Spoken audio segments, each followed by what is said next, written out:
Welcome to the Faded Spade Podcast with your hosts, Tom Wheaton and Sean McCormack.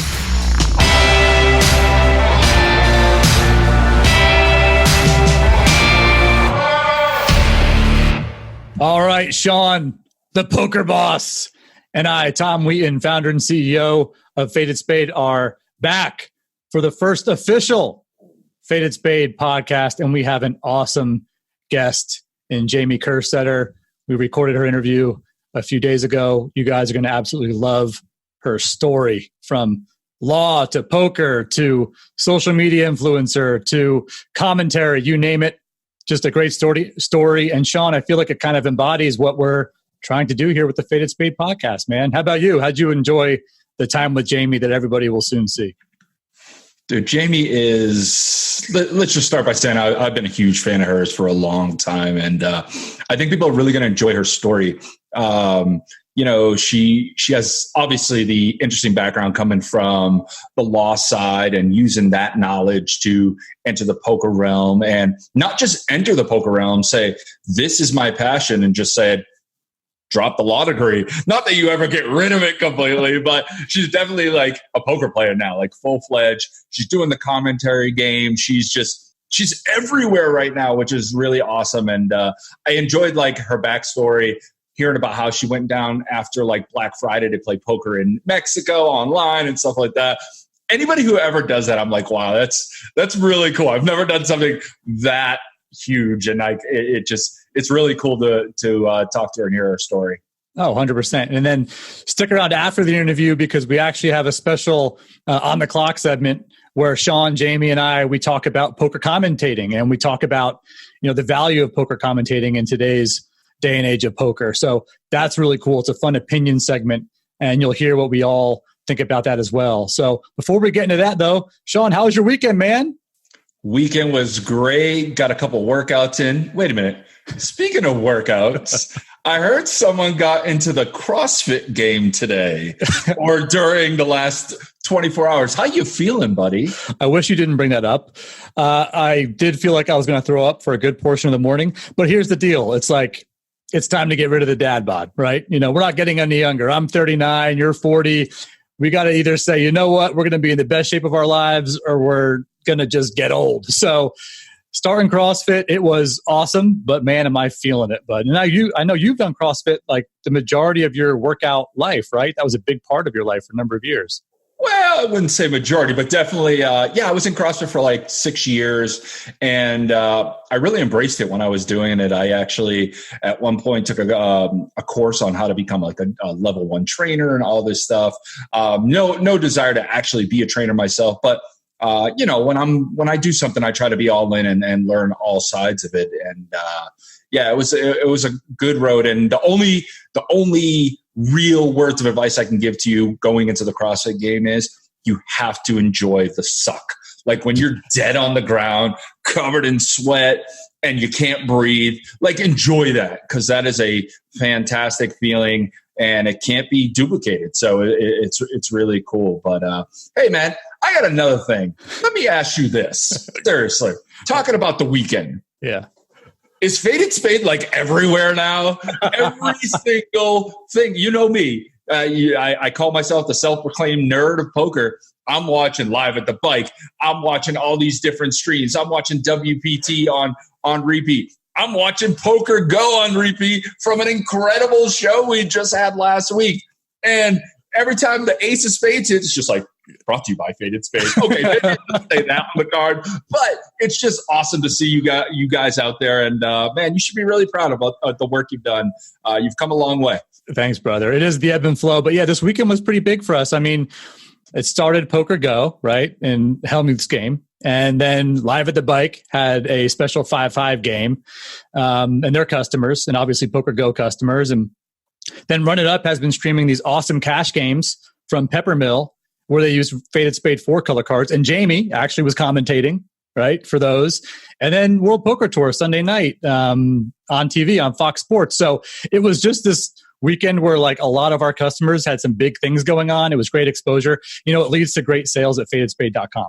I mean, it really does when people watch these shows. And it reminds me, because as part of a shill, like as part of watching or listening to this podcast, we are doing promo code podcast at fadedspade.com, and you will get 15% off your entire order. It's something we're just going to keep live for as long as we're doing this podcast, Sean. And look, this is our first official episode. You can go back and watch the first pilot episodes where it was meet the host, the poker boss, and Tom Wheaton.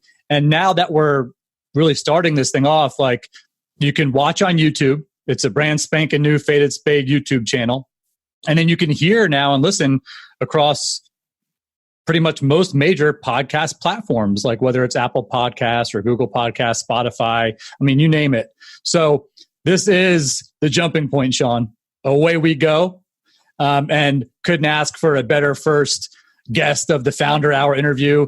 And again, stick around after the interview because we're going to have a really fun on the clock segment about poker commentating. So, Sean, you ready to jump in this thing with Jamie? Yes. And actually, I'm going to be taking some notes because Jamie Kerstetter has her own podcast and she's been doing this. She's a veteran of the podcast game. So what was the name of her podcast again? I think it is the LFG podcast. It's her and Chad Holloway. Shout out to Chad. Chad's always been a nice supporter of Faded Spade. So yes, let's definitely cross promote her podcast. You can also reach Jamie on Twitter. She is a huge Twitter influencer and very entertaining tweets. It's at Jamie Kerstetter. Sean, they can find you at The Poker Boss. Yes, I'm Tom Wheaton _. And then, of course, at Faded Spade Cards. But let's do it, Sean. Jamie Kerstetter, Founder Hour. Take it away. Founder Hour. We are so glad to have a guest with us the entire time. It was going to be just for her interview to learn all about her career story. She has done a phenomenal job building her own personal brand on social media, podcast host, poker player, successful, over $500,000 in career earnings, and most recently, running up the commenting game. You might have seen her and heard her on ESPN's national coverage about the World Series of Poker. Can't wait to hear her story and to have her here for the entire podcast. So, Jamie Kerstetter, thank you so much for joining the Faded Spade podcast. Oh, thanks for having me, Tom.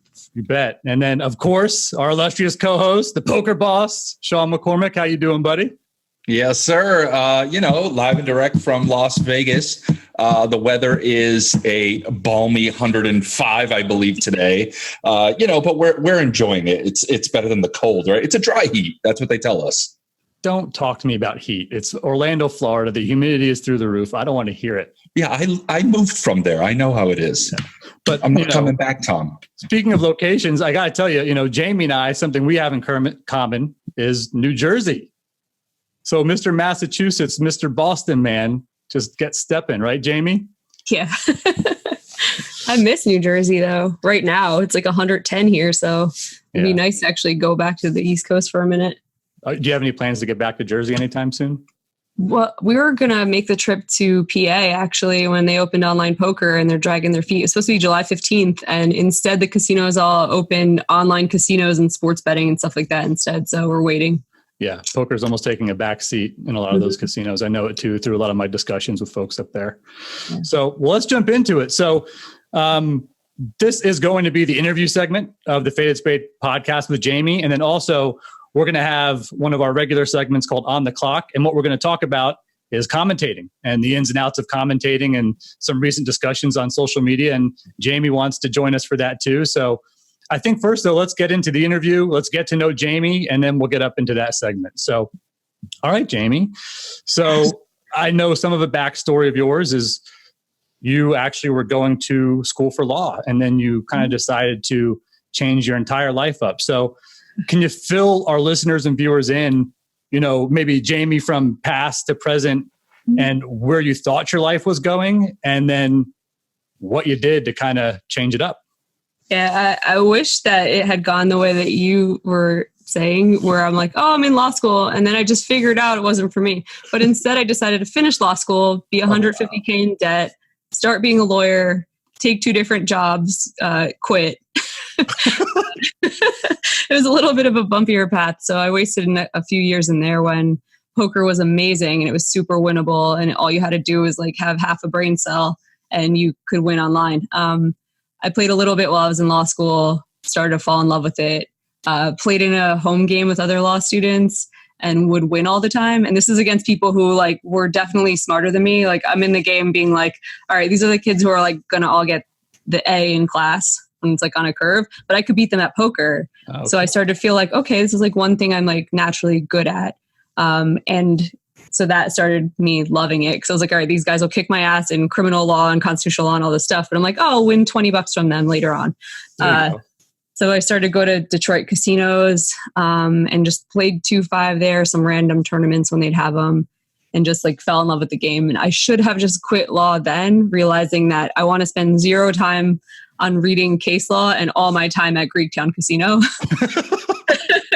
So I should have probably realized it, but instead I finished because I think my parents would have murdered me if I didn't. And yeah, just being a lawyer was as bad as everyone told me it was going to be. It was 60 or 70 hours a week, lots and lots of stress. You never could just leave work and leave it at work and go home because you always had clients hitting you up or something coming up that would ruin your weekend plans. And it just wasn't the lifestyle that I really wanted. So I quit. 2 weeks later was Black Friday. So, oh my gosh. So half my bankroll was online. I couldn't touch it. And also that's where I was making most of my money was in online poker. So I started going to live casinos and started to make that work. And then fast forward a year, I was in denial being like, oh, land of the free, we'll get online poker back. It'll just be a matter of time. A year later, I was like, okay, this is never happening. So I moved to Rosarito, Mexico and played online there for a year and a half. Wow. So that story amazes me, Jamie, because that's not a story you hear a lot, and obviously there's, similarity to the movie Rounders, right? Yeah. So like, did you play any poker at all before law school or did you find it in law school?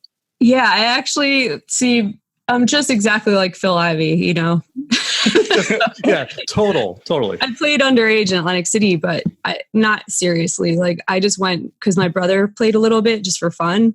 So I was like, oh, I wonder if I could go play. And like, I looked like I was 12 years old. Like I have no idea how nobody got me out of there.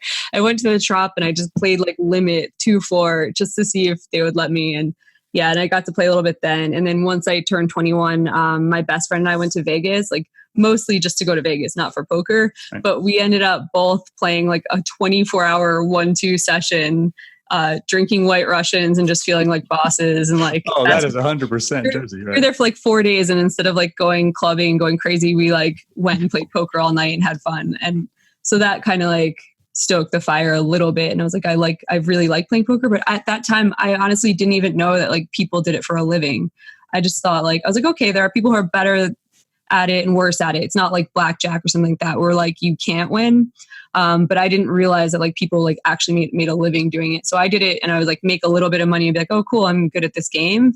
But yeah, that wasn't a thing yet really in my mind. And then in law school, I started to realize like, oh wow, people really take this seriously and make a living doing it. And I started to like I've read all the Harrington books and stuff and I got like super into it. So. Action Dan. What was this? Like if you have an M of 4 or an M of something like that? I remember. Yep. All right. So you're in law school and were you feeling pulled in this direction the entire time? Like this law thing isn't going to be for me. Maybe it was more of a vision of other people than yourself. Mm-hmm. And like what brought you to that point, even after, and you had your jobs, what brought you to that point where you just said, you know what, I'm making a clean break and I'm going to pursue this passion? It wasn't for a long time. Like when I was in law school, I just thought this is going to be, I was like, it's a hobby. I'm actually enjoying a hobby while studying 1,000 hours a week. Like it was just a really nice outlet where I'm like, I could go disappear for a few hours and like play poker. None of these people are going to talk to me about law. I'm not like, there's a lot of people in law school, their personalities really suck. Like they were the type A, but they were the like super competitive, like won't give you an inch. Like they're the ones that are like, oh, I'm glad she's going to the casino because then that means I'll get the A in class. Like it wasn't like all of them, but I was at a top 10 school and like there were people who are trying, like this is their life goal. They want to be on the Supreme Court. They want to do something awesome in the law. And I was just more laid back. I was like, I want to just like make friends, have fun, play intramural sports, like play poker. I'm like, I'm fine with getting the B in class. This was never my like life dream to be like some high-powered lawyer. So that kind of was sinking in where I'm like, I am definitely different from the people I'm going to school with, where like I don't have the passion for this at all. So it wasn't like in law school, I decided I'm not going to be a lawyer, but I was like, oh, this is kind of weird. Like when I'm really into something, I will go like all in with it. And in law school, I just never had that feeling. So it was in the back of my mind that I was like, all right, I don't think I'm going to be this like super successful lawyer. I'm going to be the person who's like going to work to collect a paycheck, and I'm not really into it. But it wasn't until my second job where I was like, people here are really nice. I'm not being overworked. There's nothing truly terrible about this job, but I just don't like it. And every day I think about quitting. So it took like months of that before I was like, okay, I'm actually going to quit. And I like went in there and told them, and it was like super weird to me because it was like, even when I was talking to the one partner, I was like, do I really mean it? Like, I kind of feel like I'll miss these people and the job, but no, like it's definitely the right choice because it's like 7 or 8 years later and I like do not miss it at all. I don't regret not using my degree anymore. And I'm totally fine with leaving it behind. What advice would you give people who like might be at that point in their life with some type of career or anything, and they don't feel like it's for them and they want to make a change, but it's hard because maybe they have expectations from other people? Like, what advice would you give them, no matter what their career is and no matter what passion they're trying to pursue? Because that's a very hard thing. Like, it takes a lot of strength to do what you did. What would you tell those people? Man, that's a tough question. I feel like it's almost like leaving a relationship that you know is not very good for you, or it's like it's comfortable, so you just keep being in it and you're like, okay, but then think about what your life would be like in 5 or 10 years if you just like don't leave it. And it kind of felt like that, where I'm like, day to day, like every day my life is fine. Like I go to work, they pay me a lot, people are nice, and it's fine, but I wasn't getting any like personal satisfaction. I wasn't like, man, I'm really good at this and like I'm really helping people, or I'm like going somewhere with my life. Like each day was okay, but when I looked forward to 5 years, I was like, I won't be happy. Like if I'm still doing this, I'm like, cool, my bank account will look really nice and everything else will just be like blah. And you only get one life, so you really shouldn't have that feeling of like, okay, everything is satisfactory. So I think maybe that's it. It's just like look ahead and see like if you'd be happy with your life if you like look back in 5 years or in 10 years. And if you won't, then like start making the change, like be uncomfortable in the present to make your future better. Awesome advice. And I think so many people go through that and they don't have the courage to make the change. And maybe years later, they do have that regret. So if you're listening and you're in that situation, like take Jamie's advice. This is good advice from somebody who has had to make those tough decisions. So, all right. So you're out of law, right? I mean, you're smart enough for law, but you're too funny for law, right? You're too big of a personality, you know? So not boring enough for law. So, all right. So you make the jump. Yeah. Right? Did you just play, or did you have these aspirations to get into like the business side of the industry, kind of like where you are now, or did you just go play? What did you do? I had zero aspirations to do anything but play. That's when I moved to Mexico, and I was just like, I'm going to make this work. I just grinded a ton. It was so cheap living in Rosarito. It's like about an hour south of San Diego. Same weather, San Diego, same everything, but no, it cost nothing because over the Mexican border, it's just cheaper. I was spending $350 a month. I lived on the beach, like in this beautiful apartment with my friends, played a lot with people who were better than me. So if I had some issues with hand histories or something, I'd have people help me. So all I wanted to do was play poker and get better at poker. And at the time it was very beatable. So I was doing fine. So I didn't look past that. It's like, if you don't have any problem, I was living on the beach with a bunch of friends playing a game for a living. I'm like, why would I change anything? There was no, hey, maybe I'll start a podcast or maybe I'll try commentary. I was like, maybe I'll do this forever. Yeah. So it wasn't until poker started getting harder that I was like, yeah, I want to branch out. I want to find something a little more consistent. I'm willing to like do some work to make money rather than just grind making money. Cause like grinding is up and down right now. Like there's a lot of really good players and it's really a lot harder to beat than it was even 5 years ago. It's funny because Sean and I were talking about that maybe an episode or two ago, Sean, remember? Because Sean, used to work in the Orlando market, and obviously Sean's a player and an operator, but reminiscing on the days where, God, hourly rates were so high, especially when poker was like new in Florida, right? Mm-hmm. And obviously in Vegas. And then all of a sudden it just got harder because obviously I think because a lot of the poker training that's out there. Oh yeah. So excuse me guys, I'm actually just Googling right now how to move to Rosarito, Mexico. Because living on the beach for $350 a month sounds amazing. But yeah, it's so funny. I'll step in here for a second that you talk about how the playing side of it got harder. Hell, the operations side is just become extremely difficult. Like I look at poker room managers like, about 10 years ago, I made the decision that I wanted to be in operations in poker, and I needed a fallback plan from just like playing and stuff like that. And, the job versus supplemental of income playing poker definitely flip-flopped for sure. And I was like, man, I want to do something. And I look back just like back at 06, 07, 08, when money was really easy to be made in poker and stuff like that. Looking back at some of my counterparts that used to work, a lot of them don't even exist anymore. They've either retired or moved on to other things because just the operation side of the game has even gotten extremely difficult. It's crazy how the game is getting tougher from all facets. It's just all angles just getting tougher and tougher.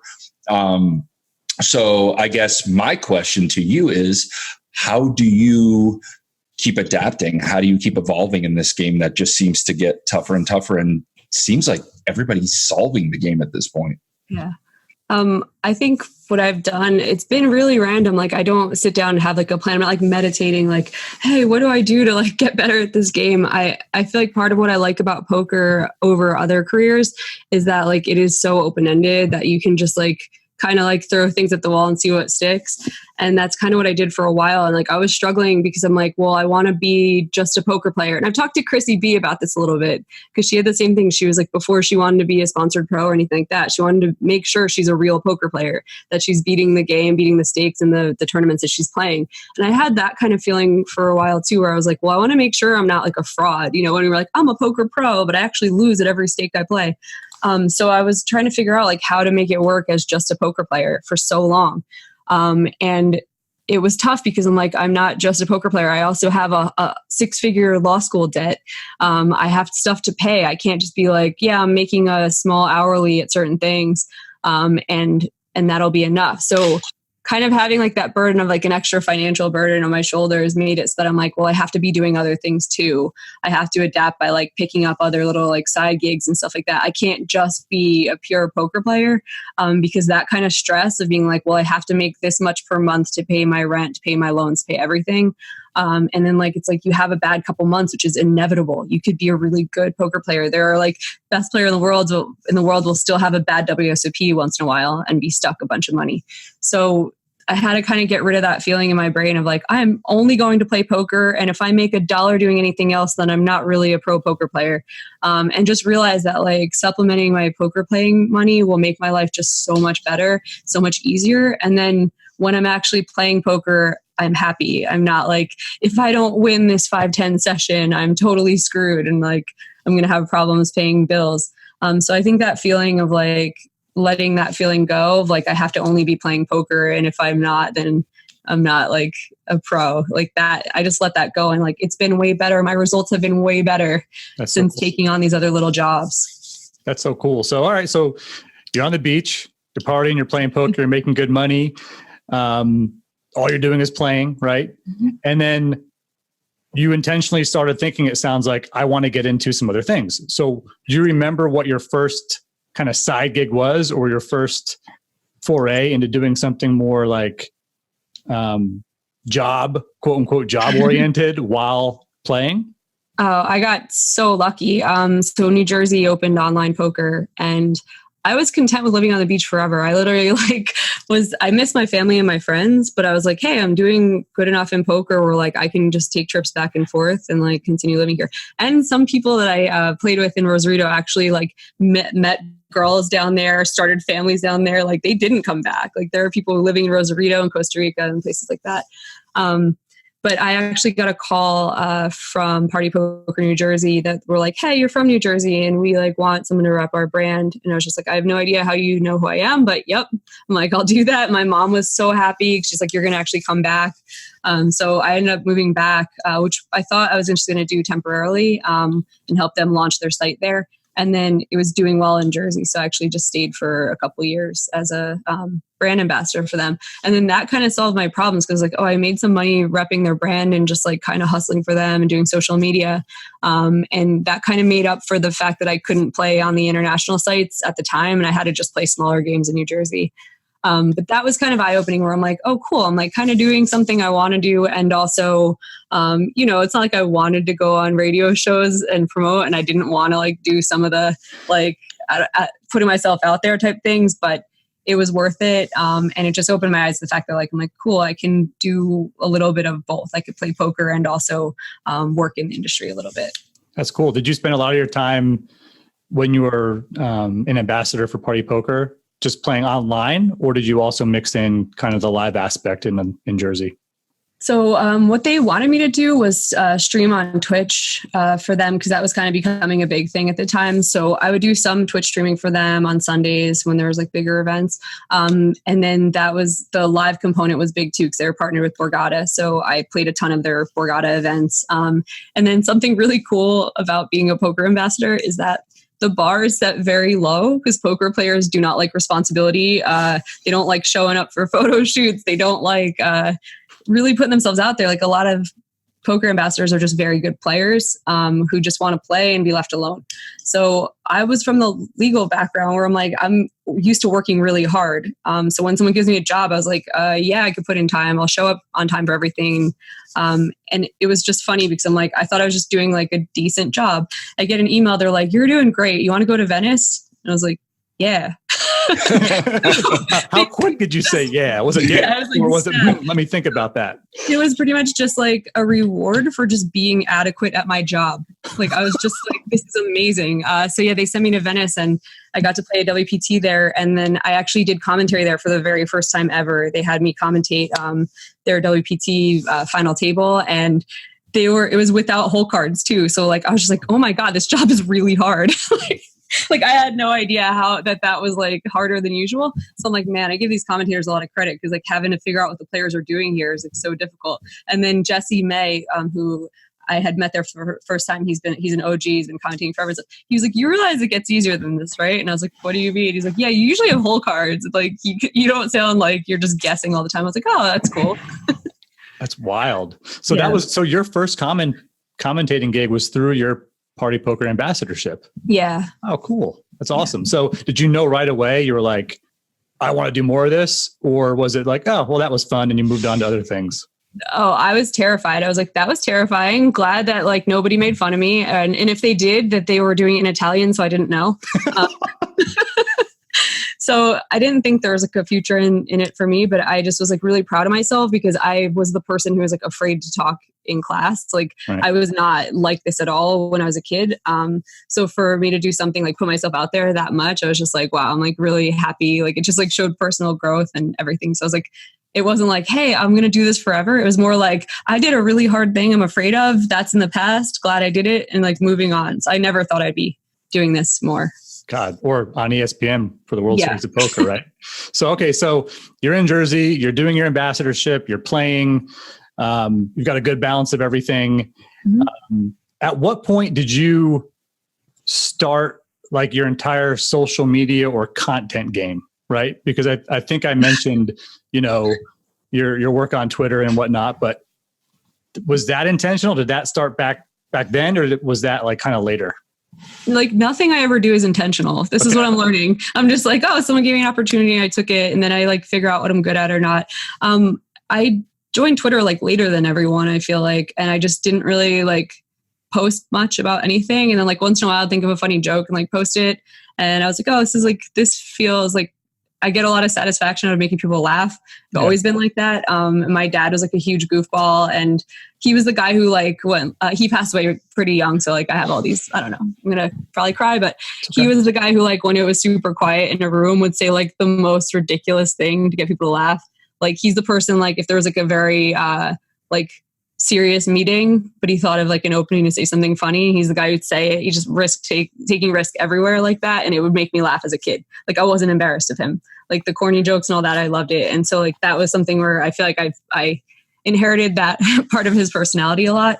And so that Twitter was fun for me because I just was like, oh, cool. You can just like make jokes and put it out there. And I started to really enjoy that. And there was some clue that I was going to like that. And because in law school, I was on student senate and like we would plan a lot of social events and things like that. And like right away they put me in charge of like all the advertising for it. They're just like, you're going to do the funny shit part. Like, so there was this one thing back in the day, like they would have themed parties, and one stupid party theme we had was like, it was like the Communist Party, and you'd address whatever, and like everything was a theme for a bar night. Yes. So like I remember putting it together. I'm like, oh guys, like add this, like marks your calendars, and they're just like, what the like what is your brain doing? Like why do you think of such stupid things like this? But that's like what I like, and it was like to get a laugh out of people. And I don't know, I feel like Twitter and poker is like a good little partnership for that. Like people in poker just want to laugh at stuff, and like they want to like point out absurdity of things, and I'm like, I like having that role. And it's so natural for you, and especially when poker Twitter gets when it gets poker Twitter, and people can get a little bit negative sometimes. It's so funny that like you're able to take that type of topic and turn it into something really positive and humorous, and then people get a kick out of it, right? It's almost like natural to do. Yeah. Like, cause it gets too heavy. Like people complain a lot. People have like really strong opinions. Like there's some things lately, like I'm sure we'll talk about later, where like people with very loud voices are okay with like trouncing some of the quieter people. And I really don't like that. And I feel like I don't get involved. I don't get very serious about it. But when I can think of a joke to like cut that person down, I'm sending it. Oh, 100%. 100%. I feel like it's annoying to me that like, yeah, I'm sure I'll like burn bridges talking about it, but I just don't care anymore. I'm like, if I ever burn bridges that lost me all my jobs, I have other things I can do with my life. And I feel like that's like a cool thing to be 36 and to have that realization that like, I'm not under anyone's thumb right now, that I can do other things, and that like, if I can't be myself and speak my mind, and I don't want that job anymore, that's kind of how I feel. And I might regret that, but it's whatever. It is what it is. 100%. And what Jamie's referencing is during the On the Clock segment of the Faded Spade podcast later, we're gonna talk about poker commentary and some of the things that have been discussed about it in the industry lately. So that'll be fun. If you're gonna stick around with us for that, that'll be great. I don't think you'll burn any bridges, Jamie. I think opinions are valid all the way across, and I think you would have a very hard time burning bridges. So, all right. So all of a sudden you're building your social media influence. You are an ambassador, you're in Jersey, and what happens next, right? So I know you kind of met Chris, and then I know some other opportunities were afforded to you. What happened then for the next phase of your kind of poker journey and career journey from Atlantic City to kind of where you are now in Vegas, unless there was something in between? The only thing in between was like Sheldon Adelson just messing everything up. Like just having a billionaire be against online poker was really rough, because I think a lot of people put their heart and soul into opening in New Jersey and then thinking it'll be Pennsylvania, then New York, then California, then Colorado. And they thought it was all coming together. And a lot of these big companies put a lot of money, time, effort, sent a lot of their best people to come open these things. And it just didn't. It wasn't like dominoes. It's been like one state every few years. So Party had a rough time of it, and they actually shut down their ambassador program and stopped devoting so much time and effort into New Jersey, just knowing that like they're spending a lot of money operating there already and just trying to have an ambassador program and trying to have it spread. So like I was supposed to be a pro for a while for them, and we were going to open more and more states, and it just wasn't happening. So I was like, that's kind of unlucky. But broke ties with them. And then I ended up hopping over to Borgata Online, which is kind of funny because like they were partnered. Right. It was a really odd thing, and I'll probably never get the whole background on this because it was just above my pay grade to know what exactly was going on behind the scenes. But I'm like, you guys are partnered and share the same software, but they're also in competition for the market share. So that's how it was. I was like, I think if Stars had opened at the same time, that it would have been Borgata and Party versus Stars. But instead it was kind of Borgata versus Party for some of the market share, and they had different advertising platforms and stuff. It was pretty weird. But I ended up being a Borgata pro for a while, which is like really cool because that was my home casino. I didn't have to like shill for them because I actually just loved playing there. Like I could just answer honestly. I'm like, this is a great company. It's a well-run poker room. I love all the dealers, the floor, the tournament director, everything. So I was with them for a year, but I just like didn't really want to live in New Jersey forever. They partnered with MGM, which changed everyone's contracts. And I was like, this seems like a good time to just like reject the new contract, which had a lot of different terms, and just like go live where I really want to live. Because I'm like, if I just keep signing with them, I'm going to just live there forever. And I like, New Jersey, it's a nice place to live. But like, it was another thing where I'm like, if in 5 or 10 years I still live in New Jersey, will I be happy? I'm like, probably not. Probably not. So jump ship to Vegas, and it's been amazing. I can't believe how many opportunities I've gotten out here. I didn't move for the opportunities. I moved because I like the weather. I wanted to play a lot more live poker. And they also have online. So I'm like, I have everything I really need. And then when I got out here, I'm like, I just have gotten fun job after fun job, just like little gigs. And I've been just so happy. That's amazing. And it seems like there's a common thread. Like anytime you have kind of a life decision, and I think this is good for our listeners and viewers to hear too. It's like you're looking at 5 years from now, 10 years from now, where I want to be. And then if the answer is no, you have the courage to go change it. Yeah. And Right? it's really good because I have something where like, I definitely don't take it for granted. My support system is really good. I have a boyfriend who will say like, oh, okay, yeah, that sounds fun. Like, sure, let's go. Instead of just like, he has his friends and family on the East Coast too. So for him to be able to make the move and be like, yeah, like that sounds like a good plan, let's go, is a really big deal. And then also to like not get, my mom used to make me feel kind of guilty. Like when I was in Mexico, she's like, really? Like, you're just going to live there?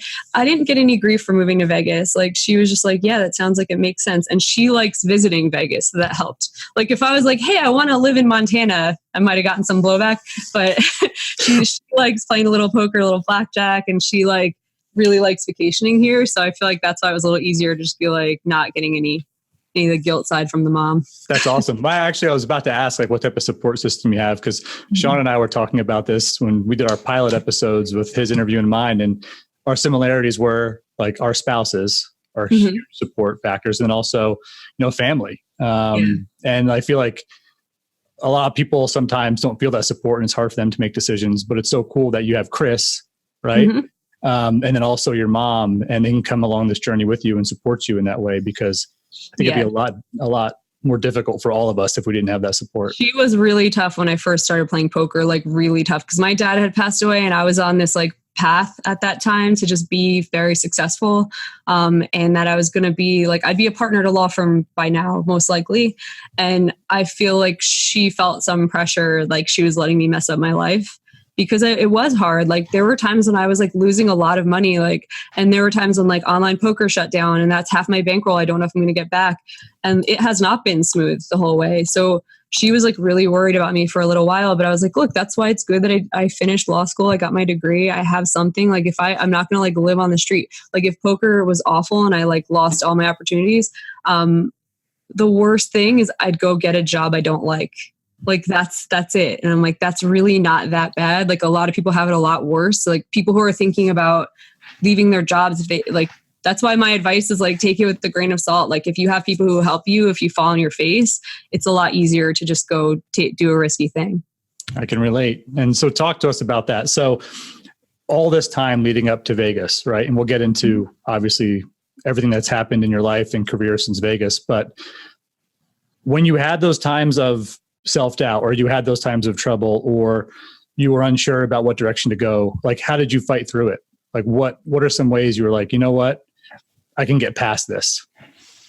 Well, I had like probably a year of being like super depressed. Like it's not something that was like very easy. Like I'd say 2 years ago when I like really wanted to move away from Jersey, I was in a big downswing and just was feeling like a lot of doubt where I'm like, I think I probably messed up my life. Like I should probably go back and do my continuing legal education classes and get my license and everything back up to date, because I really think that I should leave poker. It was a feeling that like I lost motivation to play and everyone else didn't. Like everyone's moving forward and I'm just kind of sitting there being like, I should probably quit and do something else. It's hard to study when you feel like you're probably going to quit, and so like I just like made my life worse by letting everyone else like get ahead. And I still kind of feel like that, where I'm just like, I've felt in the last year very motivated to study, but it was like a new thing that sparked from I don't know what, maybe just from moving and being in a new environment. And I've been like really much more into poker lately. But like I don't know what got me through that year. Like I felt like just really crappy for like a long time. But I think maybe just like the change of environment. Like, so for someone who's like in a rut, you just have to make one big change, whatever it is. Maybe you're in a shitty relationship. I don't know. Like, I'm not sure what like brought me down that far or like what even got me out, except for just like completely changing where I live and everything. That's awesome. And it's cool that you actually share that, because I don't think a lot of people would. And that's life, right? Yeah. I mean, when you look at, I think for our viewers and listeners, when you look at folks in our industry or other industries that have some notoriety or some influence or some success, like the road to get there is not easy. Like you're going to go through a lot of shit. We were talking about this, Sean, during our little interviews. Like you're going to have to eat a lot of shit to be able to get to the other side, right? It's the whole Gary Vaynerchuk saying, and it's okay. And it's okay to acknowledge it, and it's okay to feel it, and it's okay to know it's there. But it's like, you got to continue just to take steps to move past it, and you eventually will. But it's okay to embrace it, Jen Shahadi had like a good point. Jen Shahadi is one of my best friends, and she is like the ultimate entrepreneur. You guys should talk to her at some point. She's crushed it in the chess world and the poker world, and she's just a brilliant person who could be doing anything with her life. But like, she's living a pretty happy life with having this like a lot of good gigs. And she's written a chess book, and like she's really like put herself out there in 2 different industries. But I had talked to her a lot when I was struggling, because I was like, do I really just go back and be a lawyer, like, and just be bored and whatever? It's better to be like bored and successful than like broke and need help from everyone. Like that's what I was thinking. I'm like, I'm on the borderline right now. I'm like, if I continue playing poker but nothing improves, I'm the person who's like, hey, can you stake me? Can I just crash on your couch and all this? I'm like, I don't want to be that person. But she had great advice at that point. She was like, look, you've swum halfway across the lake already. Like, you're going to swim back? That's great advice. Point. Yeah. She's like, keep going, like change something, and like get motivated and stop being lazy and all this. And I was like, yeah. And like, that was good advice, and like stuck in the back of my head when I was like, when things were getting a little bit harder. That's amazing. All right. So you pack your bags, you're off to Vegas. And how long have you been in Vegas now? About 1.5 years. Has it really only been 1.5 years? Yeah. God almighty. Okay. So you're in Vegas, and I feel like, at least, and I've only known you, maybe 6 months now, maybe, 6 months or so. So it seems to me like you moved to Vegas, and all of a sudden it's like, all these cool opportunities start happening. Yeah. I feel really lucky. Is that a good read, or like what happened when you got to Vegas? Been super lucky. Like, I came here just because it was like, it's nice weather. There's a lot of stuff to do. You get everything from like a city environment here without any of the annoyances of being in a city. Like, there's not a ton of traffic. Nothing's expensive. Like, I've lived in Manhattan and a bunch of other cool places. This place has everything without the annoying stuff. So I'm already happy just being here. I'm like, cool. Cost of living is pretty low. A lot of my friends live out here. There's a ton of poker to play. Like, I never feel bad if I miss a tournament. I'm not like, oh man, like, I'm like, oh man, there won't be another good one till next week. Yeah, right. Like, there's really just stuff going on all the time. So yeah, moving out here made me happy to start with. And then pretty much, I started talking to Jason Somerville, and he has given me like every opportunity I want with Run It Up. With pretty much anytime I want to hop in there and commentate for them, it's very casual, and they're on Twitch a lot. So it's like they want like a casual, fun person. They don't want the person who's buying into 100Ks. So for me, I'm like, that's really cool. I don't feel like a fraud when I'm commentating for them. I'm like, they just want someone who like loves poker, who like does decently at it, and who can make the chat entertained. And I like genuinely like interacting with those type of people. Like on Twitch, I'm like, it feels very natural to have those types of commentary jobs. And then stepping a little out of my comfort zone is PokerGo, because I think they do want the more serious player. They do want more serious strategical commentary. So for them, I'm like a little bit like I have that imposter syndrome where I'm like, am I like good enough to be talking about this? Am I like good enough to be commentating this? But I've gotten some decent feedback, and I'm like working on my game a lot more. So those opportunities, I'm getting more comfortable taking those. Yeah. Well, I think it's natural to have that type of self-doubt, but in the same time, I think if you pull word choice, but I think if you, Jamie, I think what you do is you bring this unbelievable balance of making it fun and having a lot of knowledge about the game and being able to deliver it in a way where people receive it in a positive way. That's a natural ability. Like, you can't necessarily teach that. And I know we're going to talk about this more in the poker, commentary on the clock section. But, don't sell yourself short. I think like that balance and your work ethic and the personality is it's not just all luck the reason you're getting these gigs. I think it's you've earned them, right? And I think you'll continue to earn them. So, all right, so Poker Go. So do you remember your first time commentating on Poker Go? So I got the opportunity, I think it was 2 years ago. I was playing the World Series and I just got an email from them about like, hey, do you want to hop in? I can't remember what was the first event that I did for them, but I went in for 1 hour, the seniors event, the end of, with like Lon and Norm. Yeah. But that was like, they just said, hey, do you want to hop in real quick? And I had already had on my schedule something for later that week for Poker Go. So for this one, it was just like a practice thing. I was like, sure. And I hop in and I was like, what is my life? Like, this is so weird. I was like, I'm just like sitting with Lon and Norm just being like, this is definitely not what I ever imagined when I'm like bored in law school that I would be doing. So that was really surreal. And then I think it might've been with Tuckman, the one I did the next week. And we just like got along really great. I think he's really good for new people to work with because he's not just a play-by-play guy. He's somebody that will like help you if you're like falling on your face a bit with like, if I was like lost in the middle of a hand being like, I don't know, maybe he should check raise this turn because of whatever. If it was like the stupidest thing ever, Tuck would be like, what are you talking about? Like, no, this is what you do. You know, like he knows poker enough to just like bring you back to earth and be like, no one would ever do that. You know, so like, he's someone who like is really good to commentate with if you're kind of like new to it because he has input on analyzing hands as well. He's not just like 6 of spades on the turn, 4 of clubs on the river. Like he's not just the person who's calling out the obvious things in play-by-play. He's somebody who can add a lot to a commentary team as well. So that was good. That was like a good intro into like, this is how commentary works pretty much. And I've probably done like 15 streams with him since then. Oh, wow. Yeah. That's great. Yeah. I've seen some of your tweets where you make fun of him for certain reasons and then he fires back and it's like, everybody I think knows that you just love working together, but yeah. And you know what? That leads to more viewership too, because I think chemistry is so important, right? So speaking of chemistry, as you started commentating, whether it's for Jason and shout out to Jason. Jason's coming on the podcast in a little bit. Awesome. His story is awesome. Yeah, we can't wait to hear. He's traveling for a while and he's coming on, but you know, partners with Faded Spade, great person, huge advocate. And Sean and I were talking about, we think can be one of the leaders for the future of poker, right? Yeah. So whether working with Run It Up or Poker Go, and I know you've done work for WPT and Party Poker Live and others, are there any commentators that you feel like you have a ton of chemistry with?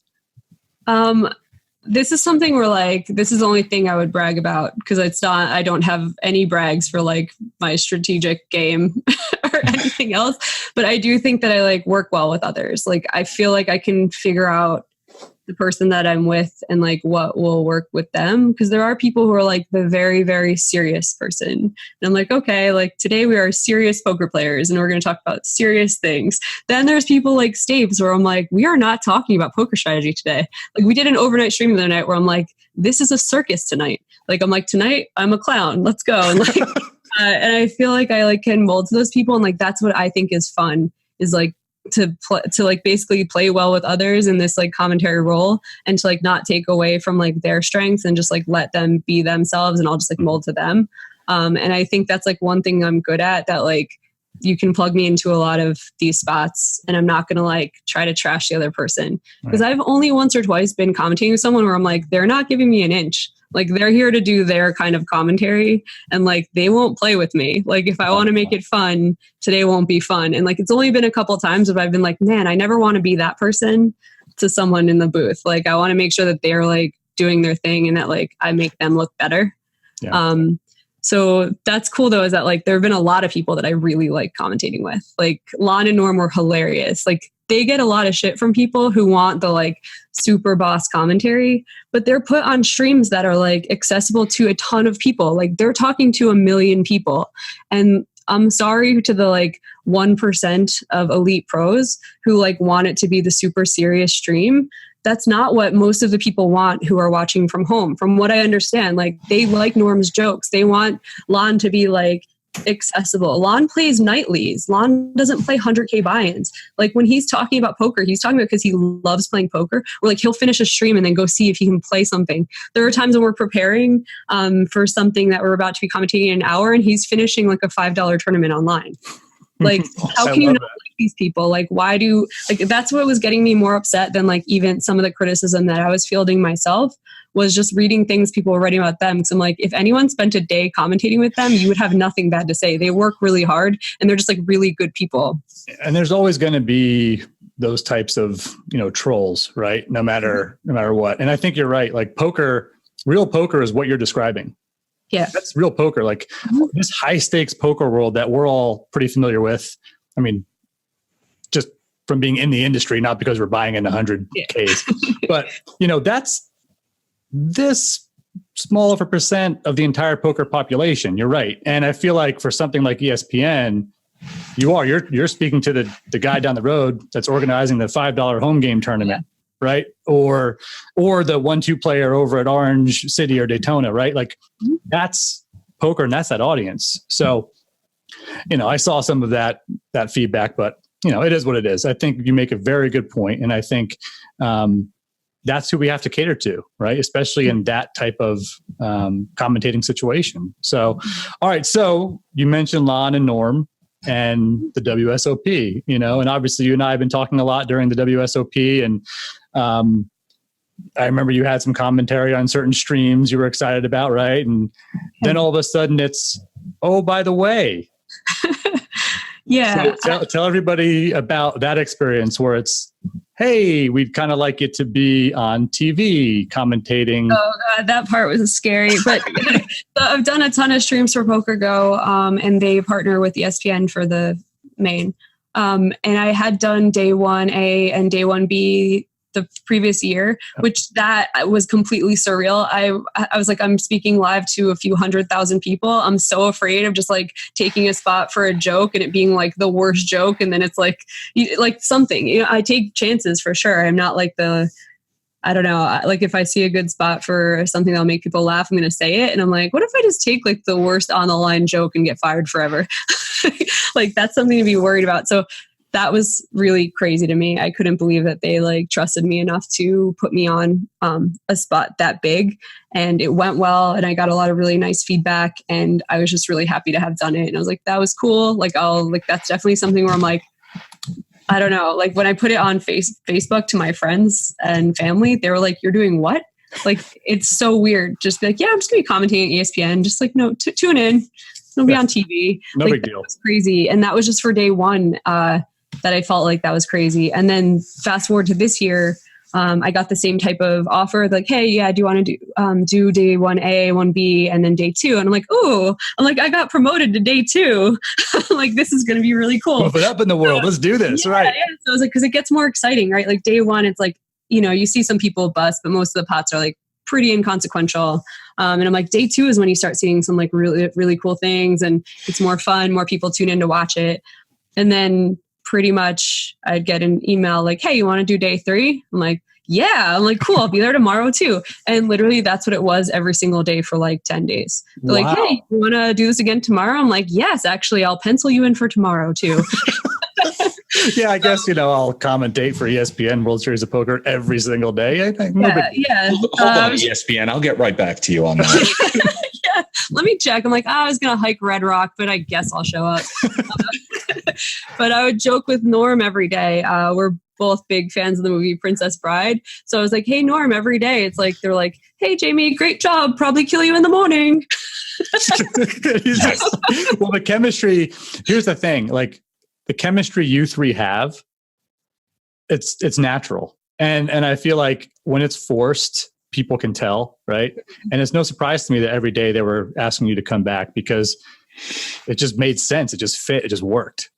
Because I genuinely like them. Yeah. Like they're very nice people. Like there have definitely been times where like they saved me when I was just like, didn't have something to say. Like bless Norm's heart, because he'll jump in with like a quick little strategy thing if I'm just like a deer in the headlights, because it was getting in my head that like the elite pros don't think I'm good enough to do this. So like I would get a couple of, you have Daniel Negreanu being like, I watch these streams on mute. I was like, cool, that's a really nice thing to say, especially when one of your good friends is Maria Ho, who won Broadcaster of the Year award, and that she streams all the time. You say you only listen to Nick and you mute everyone else. I'm like, that's a really mean thing to say. And those things are in my head when I'm doing it. I'm like, oh, I feel like a fraud. I'm not good enough to do this and all this stuff. And so there were times where I was just like, like I want to make this strategy point, but I'm like afraid to speak. And like Norma or Lon will like really go out on a limb and just say something in that spot because there's like dead air and like that's not good for TV. So like they did that for me. And like there were times too, I'm like, I don't love every one of Norm's jokes. Like Norm takes every single spot because that's like what he does. He's like very sarcastic, like funny dude. But you know what? I'm not going to not laugh. Like I was like, if there's a joke and like, I'm like, not my style. Like I'm not going to let him fall on his face either. And like, I thought that was a really good combo of people where like, we like each other and we want each other to succeed. And like, that's really nice to be in the booth with people who are like, not going to let you screw up too bad. That's awesome. That's so cool. I mean, and I think like it must have been a process for you every single day. If you're reading those things on social media, even if they're not directed at you, right? But it might get in your head a little bit, right? Especially, and so how did you overcome it? How did you get the courage to, if you felt like that, how'd you get the courage to just say what you felt was on your mind and screw the critics if there are any? Like it got in my head. I realized that like I was in a really terrible mood. It was the second day of the final table. I was just in such a bad mood. And I was like feeling like, why did I take this job? Like it's a job you can't say no to, but I was feeling like maybe I shouldn't have taken it and see like who else they get. Like Nick wasn't going to do it at that point. Like there was so much controversy. He's one of my friends and like we talked about it while it was going on. And he was kind of like, sorry, I put you in this spot. And I was like, it's okay. Like you're being yourself. And like, you felt like you got slighted and you're allowed to have an opinion and put it out there. But also like him putting it out there kind of made it be like me versus him. And I'm like, I lose. Like, I'm not trying to go against him in the commentary booth. I think he's my favorite commentator. He might be my mom's favorite commentator. Like he's really awesome. And I don't want it to ever be like me versus him. But it was kind of weird because like people were treating it like that. And I was just like, no, it's not me versus him. It's me versus whoever would have taken the spot if I didn't take it. And I don't even know, I'm not sure who that would be, but I'm pretty sure that person would have been in a bad spot of being compared to like the best commentator that we have. So that was hard. It got in my head. I can't lie that like there were trolls in my head on like the second day of the final table where I was just like, I don't really want to go today. Like, I don't want to open myself up to this much criticism. And then on the third day, I was just over it. Like it was just the last day and I was like, this is a really fun job. It's a really cool opportunity. Like stop feeling sorry for yourself. Like that's so ridiculous to like get such a huge opportunity and such a fun job and somehow be negative about it. I'm like, oh, because somebody was mean to me. Like that's so ridiculous. And like now I'm over it. I really am over it. Like I look at comments and I'm just like, okay, like sorry, like not everyone is going to like you. And like, that is just part of this job. Like it helps me to see someone that is objectively amazing at their job. Like Nick is objectively the best one. And then I'll have someone be like, I don't like his voice. That guy's annoying. And I'm just like, oh my God, like he even has people who are going to criticize him. Like get out of here. Like it's just part of it. And the good that I took from it is that I'm like, yeah, I could get a lot better at poker. Like that is a thing I can work on. And they're right. Like that's why that hurt is that like, the people who were saying like, hey, we really need someone who like won't make a mistake on strategy. I'm like, that's a really good point. And that's something where it's like, I have the tools and the people in my life to like get better to make sure that I'm not like calling a hand incorrectly. Like what they don't realize is like, I could become an elite player and I'm still going to have to dumb it down. Like you're not going to go on ESPN and be talking about solvers. But I just want to make sure that like, if I'm calling a hand that I'm not like making a mistake. Like that's kind of where I think I could work on it. Wow. You crushed it, Jamie. And you know what, Sean and I were talking about this too in a prior episode. There are going to be trolls and haters for everybody out there. And I think this is important for our viewers to hear and listeners to hear too. Like when you're embarking on something new and you're stepping out of your comfort zone, there are going to be people that try and detract you. There are going to be people that kind of make you feel like maybe you can't do it. And I think it's just about having confidence in yourself and rising above it and eliminating that from your mindset and believing in yourself. And I think you did that. And I'm not saying that all what's the word I'm looking for? Like, I'm not saying that criticism is a bad thing. I think constructive criticism is a great thing. I think we all grow from it. But that type of stuff, I think it's only natural to feel it internally. And it's just awesome to see you rise above it. And, I know, Sean, you feel the same way. I don't think there's anybody better for that job, and you did an awesome job. So. Thanks. I think though that some of it, like some of the criticism getting in my head is good. Like I haven't been inspired to like work on poker that much. And like, since it was over, I have done so much more studying. I'm like watching more videos and making sure that like, if I get that chance again, that like, I'm going to be better at it. Like, that's the only thing that I can really do. Cause like day to day, I was like, well, I keep showing up for this job. I didn't have time to study beforehand. I literally was watching upswing heads up videos the morning of the last day. That's awesome. Because I was just like, oh God, I just like don't want to like I just don't want to screw up something. And I don't want to like throw shade at something that a player did that's actually good. You know, like I could just be like, wow, that's super unconventional. Like, what is he thinking? And then I like watch a video where it's like, oh, that's actually the best way to play it. And like, I just don't want to ever like say something that wrong where I'm like, yeah, like that. But that's really cool that like people getting in my head actually turn into a good thing instead of me being like, F the haters, like, right. Oh, I'm the best. Like, I was like, I don't have that feeling. I have the like, yeah, there's probably a lot that's rooted in truth that they're saying.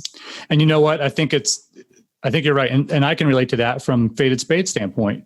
The first product and cards we came out with, they were good, but they weren't great. And it took some constructive criticism and feedback from our customers or operators or et cetera to make them great.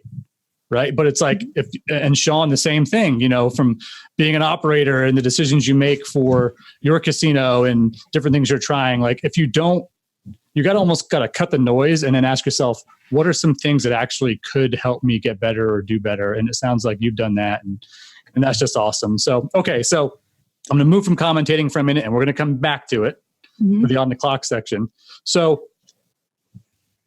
you're also doing a lot of other things though with your time, right? I know you're doing some brand representation. You're kind of big on the social and content train. So talk to us about how you got into that and how you started truly helping certain people or brands or et cetera in this area, and what type of satisfaction do you get out of that compared to some of the poker and commentating work you do? Yeah, I really like writing. I've always really liked writing. And an opportunity came up that was just like so funny because I'm not used to like, let's just say Doug Polk is one of a kind.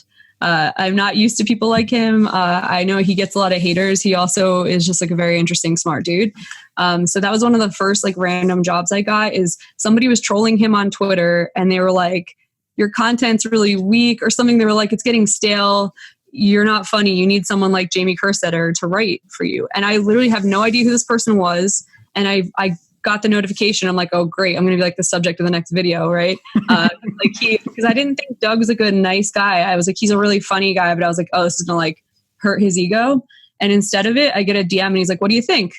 It's like, do you want to, like, what do you think about this? Like, we should talk about this. And I was like, okay. So we start talking about like what I could do for his YouTube channel because he throws a lot of time and effort into that. And he was just like, yeah, let's talk about it. Because he had followed me on Twitter for a while and he would like some of my jokes and stuff. And I've been doing that for it's like probably almost 2 years now, is helping him write for his YouTube channel and just like helping him like with some random stuff. And that is the coolest thing ever because I was like, wow, I'm getting paid to make jokes. Like, this is awesome. Like and like some of it was really cool. Like when he pivoted to crypto, my job was basically just to like start learning about crypto and start finding little funny things in the area of crypto to like make fun of. And it was like a gold mine. Like crypto had so many ridiculous characters in it because it was like booming for a little while where every get rich quick person was in there trying to like shadily do stuff. So it was like we had exposed, he actually like helped expose this major scam with BitConnect.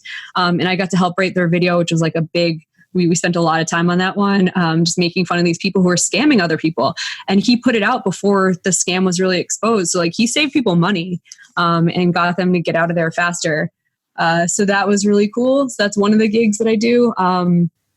And I do a little bit of managing of like a couple social media a couple of poker companies' social media, which is like not glamorous in any, I don't know. There's no way to look at it to be like, what a cool job or something like that. But it is something where I'm like, I find it very easy. I'm on Twitter a lot. I find spots to help them promote. And it's just something where it's like a little bit of a stable gig. So that like, if I just don't feel like playing poker this week, I'm not like, well, Crouton, sorry, you have to starve. And that's like kind of nice to have in the background. That's so cool. And you mentioned earlier that a lot of it has been opportunity that has presented itself, but then you've jumped on it, right? And you've made things happen. And what amazes me is you've done all this and yet you've had your support system, but you're doing it on your own, right? This isn't some like, it's extremely entrepreneurial, right? It's like Jamie Kerstetter Inc., right? And you're doing commentating and podcasting and social media work. And, I know in a couple of weeks, Jamie's going to be doing some work for Faded Spade on the content standpoint, and we can't wait for that. So it's kind of like you've built your own business and kind of Jamie Kerstetter empire through taking advantage of opportunity that present itself, work ethic, personality. And there are a lot of people who are trying to do that. They're trying to build their personal brand and get these types of gigs and in a lot of these different areas. So what would you say to those people who they're trying to kind of follow this path of not working for a corporation, owning your own future? What advice would you give them if they're trying to be that kind of independent consultant, even if they're not the same areas as yours? Yeah, I would say like, don't try so hard. Cause for me, like the stuff that I'm good at, that I like get recognized for being good at is just stuff I really am interested in and that I really like doing. So pretty much I would just make tweets and write jokes and do it for my own entertainment and to just make people laugh. And then I end up getting to write for Doug because that's what he does. And it's like, we get along great. And like, that's part of my job now is just to like, oh, like how can we make these people laugh in this video? So that just came up and I didn't have to do anything like weird or inauthentic to get that done. And then the same thing for like, look at the people. These are the people that I would look at. Andrew Nemi, Jason Somerville. These are people who are doing things that are very authentic, that they enjoy. And you could just feel it when you're watching their videos. Yep. That like with Nemi, I'm like, he loves grinding cash. He's interested in getting better at poker. He puts himself out there and he's just like a very authentic, like nice person people like being around. And so when he started making content, he ended up getting tons and tons of followers because they're like, oh yeah, okay, like I want to know what it's really like to go grind 2-5 and 5-10 for a living. And he gives you a window into what it's really like. With Somerville, if you go to Run It Up Reno, which I recommend to everyone, it was the most fun I've had playing poker. He has an entire festival based on stuff he likes. There's a turkey burger party. There's like a karaoke night. Survivor watch party. Yeah. It's the things that he enjoys and that he feels passionate about. And that's what he builds an entire festival around. And they get a ton of people there because they're like, yeah, you want to be around someone who's like enjoying his life and doing the stuff that he authentically enjoys doing. And I feel like that is what you should build around. And if you're someone who like loves video games and has a passion for video games, you're going to be great at streaming video games because you're actually going to be excited when you play and when you like are on Twitch. So I think like maybe not trying so hard to find the thing that you're passionate about is like the best advice I could give. Is just like, it's going to come up and people are going to realize that you are very interested in the thing that you're talking about, or they'll realize when you're faking it. 100%. And it's so funny because that echoes some things Sean and I talked about, and Sean's passion for poker and operations and obviously mine with Faded Spade and cards and poker. It's almost an extension of who we are as people and our passion, right? It's not being forced. And it's funny you said Andrew, because Andrew's coming on the show next week. Oh, right? Cool. And, awesome. and Berkey is coming on, and I would put him in that category. What he does with training, it's just a part of him, it seems like. Yeah. And I think we're going to see this kind of commonality around a lot of people on the Faded Spade podcast, because so many of the folks we're having on are folks who have experienced success in some kind of entrepreneurial way, right? And I think that's going to be a commonality and something for listeners and viewers to hear. Like, it's got to be a part of you. Yeah. It just has to be a part of you. And then other people, if you're truly passionate within yourself, like other people will see that passion and they're going to want to support you and they're going to want to help. And I don't know, it's just, I can understand what you're saying. And I think that's just awesome. And I think it's going to be something people can relate to. Yeah. And another thing is like, you have to be willing to do stuff not for the money.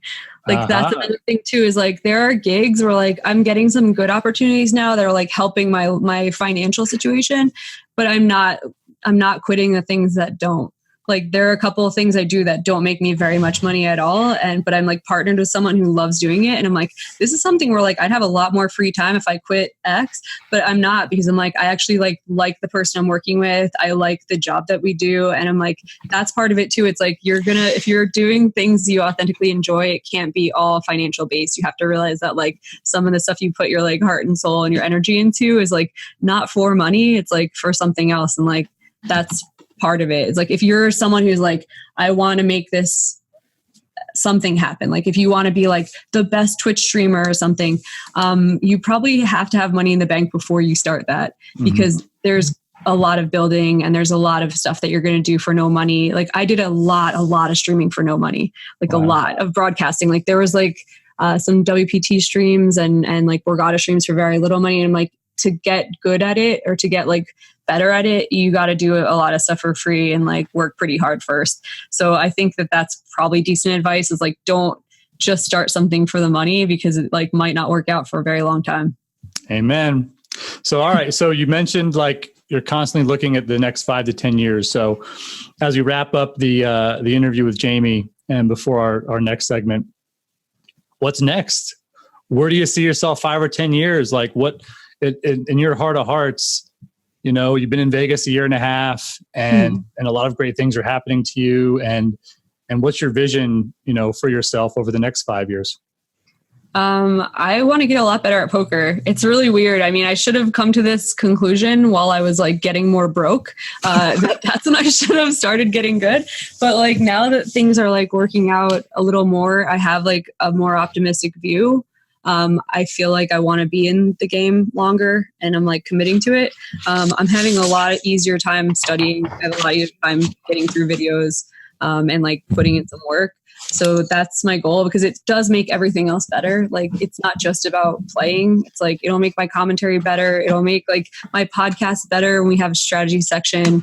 It really is like the quickest fix to making me better at everything that I'm doing right now. So that's part of it. And I don't know. I'm like pretty happy how things are going, but like my very long-term goal is to have a pit bull rescue. And I'm going to do that if it's the last thing I do in my whole life. And right now I only have the one dog because he wants to be an only child. It's been very clear when we have played. Crouton is like ready for the other dog to leave at all times. He's like, okay, like you stop petting that other dog. Like I'm over here. So I don't think we'll have a bunch of dogs in our house, but I wanted to get 10 acres, put a barn and stalls, and just like have a pit bull rescue, because they get euthanized as soon as they hit kill shelters. Like kill shelters will just, because they don't get adopted fast enough. There's a stigma around them. So I want to just scoop a bunch of dogs from kill shelters that are adoptable, train them and get them in people's houses. Wow. So that's what I want to do for like long-term plan. But like I have to really crush some aspect of poker before I can afford to just like spend all my time on a nonprofit. I hear that. Well, that's so cool. I never would have known that. And Sean, I know you're a big dog guy, right? Yes, sir. Yes, sir. So I'm also, I don't know if you could see that, but I'm a Jamie fan. But really, did you spell her name right? That's the whole thing. I mean, how big of a fan are you? I'm a huge fan. Get this out of here.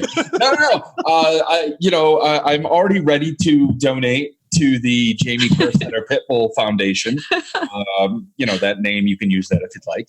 But she's right. I mean, pit bulls are, there's such a bad stigma with them. And we have a huge animal foundation here up in like northern Las Vegas. And I would say 90% of the dogs in there are pit bulls. It's just so sad. They get turned in, and people have, and these dogs are anywhere from 18 months all the way up. I mean, some of them are very young, and it's just, people get them as pets, and then they, and I think that's, I think educating the masses will help that a lot. We need to stop calling them pets. They really are our family, and they're with us for life, and that's the commitment people have to make. If you're not willing to make that commitment, you can't just get rid of a dog and get a new one every couple of years or so. You gotta be in it for the long haul. So cool. Well, Jamie, if the past is any indicator, your future vision will definitely come to fruition, right? Just like anything, it'll take time and opportunity. Right. Yeah, that's something that I've been since I was a kid. My mom was like the person who's like, hey, don't step on that bug, put the bug outside. Like she's that type. And like, that's what I grew up being, like, treat these animals with respect, like do not like cause harm for no reason. And it's like stuck with me forever, to the point where when I was a lawyer and I was kind of soulless and just overworked and tired, I was writing wills. I was a trust and estates attorney. And I used to try to get each of my clients to put a pet trust in their will. I'm like, well, you're kind of like, what if you outlive your pet? Like who's going to get them? You should put a guardianship in there for them and put 10K in a pet trust for them. And like the partner I work for was like, interesting how your clients keep requesting pet trusts at a higher rate than all the other clients that we have. And I was like, I was already doing that. So like, that's something that's like stuck with me from when I was like a tiny kid, that like, this is something I want to do and like take care of animals. And, you know, everyone has their cause like that matters a lot to them, but that's something where I'm like, it is definitely motivation to like work hard and try to make money, to like be able to do that at some point. Awesome. Well, look, thanks for coming on for this interview. I hope it was enjoyable for you, because I think that it's going to add a lot of value to our listeners and our viewers who are watching this through example and through your story. And, you know, Sean and I always say, look, if through these podcast videos or the audio versions, like if one person finds some type of inspiration or direction from it, like it's totally worth the time. On the clock. As you guys know, as part of the Faded Spade podcast, one of our ongoing segments is called On the Clock, where we debate or discuss a topic that might be relevant or timely in the industry. And today, since there's correlation with Jamie coming on our show, we're going to do the topic of poker commentary. So let's start with you, Jamie. Obviously, we've seen some dialogue on Twitter and other social media outlets lately about the value of poker commentary, what people value and the value it brings to a show. Tell us your thoughts on that. As a commentator, you've seen some of this discussion. What do you think the value is of poker commentary for a lot of the poker shows out there? So there's a wide variety of poker shows. I think the value of the commentary for ESPN and stuff like that is just to reach the audience, like explain what's going on so that they're not just watching it and being like, okay, like they're playing for a lot of money, I guess. I think the commentary like gives you background on the players, makes you care about them a little bit. And just highlights the importance of the event, how big the event is. And then some other streams, like the more strategic streams, I think more of Poker Go and Crouton, the big buy-ins, the high rollers and stuff like that. It's more focused on giving some strategic background on like why a player is doing what they're doing. Got it. And Sean, when you're watching poker shows, right, as a fan, as a player, what types of commentary are you looking for? Do you like that mix of more entertainment and fun, or do you like the real hardcore strategy, discussion during the show? Man, I'm gonna sound like everybody when you say, "What type of music do you like?" And they go, "Well, I like it all. I like it all, except this and that." I think it's funny that we're talking about poker commentary like it's like one big thing, but we all know that all these shows break down into, like you said, some of them are very strategic, some of them are meant to be more fun, and some of them are meant to be more educational. And I don't see them like a lot of people will talk about. We talked about Nick as a commentator, and obviously there's like Ali and Lon and Norm and a lot of people, and I don't see them as like we're talking about right now, these polls on Twitter, like who's better. I don't really see them that way. I don't see it like, yes, of course, some of these commentators have honed their craft a little bit better. That's just over time. That's every job place, that's every occupation at any point in time. You're going to get better over time. But I don't really see them as like a 1 to 100 countdown of who's the best commentator. I actually see it as like just a line across where all the commentators are there, because I'll tell you, sometimes I love turning it to Poker Go. I love it. I get the expert commentary. I'm watching these high level play, especially the tournaments are really like boiled down to like the top players in the world, but it's not relatable to me, except that I work there. That's the only relatable part, is that I'm like looking in the background like, am I standing with a suit on somewhere? You know what I mean? Somewhere I'm not supposed to be, but it's definitely educational to listen to these guys that have been watching and playing poker for so long at such a high level. But then you also have shows like Live at the Bike. You have shows like Stones Live. You have Twitch streams. You have people doing all kinds of crazy stuff. And some of them are highly entertaining. I'll be honest. For me, I love watching like the 5-5 games and stuff like that, because I'm like, cool, I can use that when I go play. It's just not the same watching, high level 100K buy-in tournaments. But as we all know, the Crouton tournament, I mean, what tournament in the last 5 years had as much, just so much energy behind it as like the Triton event did. It had so much gusto and everything. Everybody was talking about it. So there's no better or worse for me. There's just different. I was taking a note down too. I think for me, when we talk about the value of commentary, I couldn't watch poker without commentary. Just like so many other sports, whether it's baseball, basketball, football, etc. To me, commentary is absolutely important. And for me, my opinion is I want to be entertained. Mm-hmm. I want to feel like I'm having fun watching it. And yes, I think there is definitely something where it's like, oh, we talk through what could happen during the hand. But for me, I want to be entertained. I want to get to know the players. I want to get to know the commentators. I want to hear the dialogue about the players. I want to hear dialogue about and chemistry between the commentators. And then a very little dive into strategy. But that's me, because where I go for my strategy is I go to like solve for why or et cetera, right?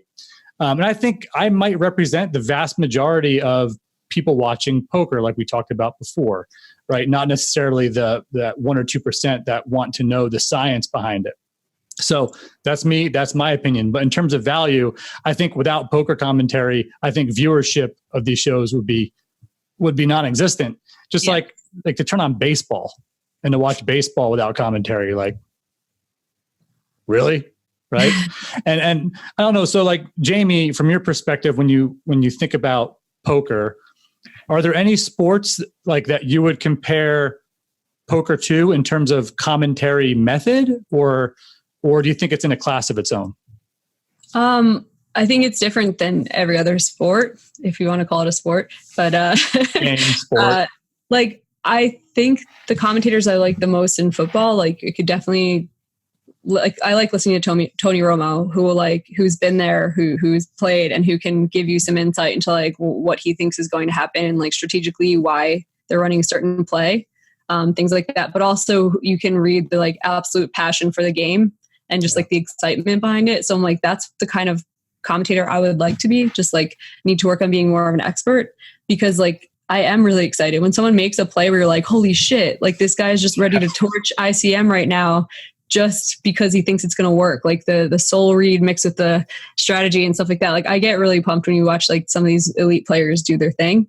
That's the kind of commentary that I like to listen to. And yeah, it's really weird though, because it's like you can be in a different mood. That's why I got kind of annoyed at these polls, because I am sometimes in the mood to listen to Stapes mess around, make jokes. Like I enjoy that part. I'm sometimes in the mood to listen to a Lex Veldhuis stream on Twitter, and I'll like log on because I'm like, I want to hear like how he's playing and like how to get better at this game. And I'll sacrifice the fact that there just aren't any jokes because it's study mode right now, you know? Right. But then like there are other times where I'm like, I'm not trying to get better watching the stream. I'm trying to watch people play for a lot of money and have someone make me laugh. And that's like kind of what's annoying with the polls. Because it's like you're pitting people against each other that could not be more different, and you're making someone choose. And it's like, I'm not even the same every day with like what I would choose. Like I want to listen to a whole bunch of different voices talk about the game. So let me give some context to our listeners and viewers. You know, what Sean just alluded to and Jamie is alluding to now, which I was kind of getting to, is right now on Twitter, if you follow Negreanu, you'll see a variety of polls out there. And maybe this is a week, ago, depending upon when you're listening or watching the podcast. But poker commentary is actually a big topic right now. And part of it was, I think, ranking people or having competitions and asking, fans and followers which commentator they like better, right? And it was almost like a poll, a competitive poll. And it's got a lot of, I don't want to say heat, but it's got a lot of opinions surfacing on social media about it. So, Sean, I'm going to start with you on this, just because from an operator standpoint, a player standpoint, and then Jamie will go to you. But when you saw a lot of this on Twitter and you saw a lot of the responses, where did your mind immediately go? Something wrong with it? Something not wrong with it? Good for the game? Bad for the game? What do you think? I don't think it affects anything, to be honest. Daniel's going to be Daniel. let's be honest. And Daniel's a good friend of mine. And, I know he's just trying to be interactive with his followers and stuff like that, which is cool. He's got I don't think there's anybody in poker who has more followers than Daniel. Correct me if I'm wrong.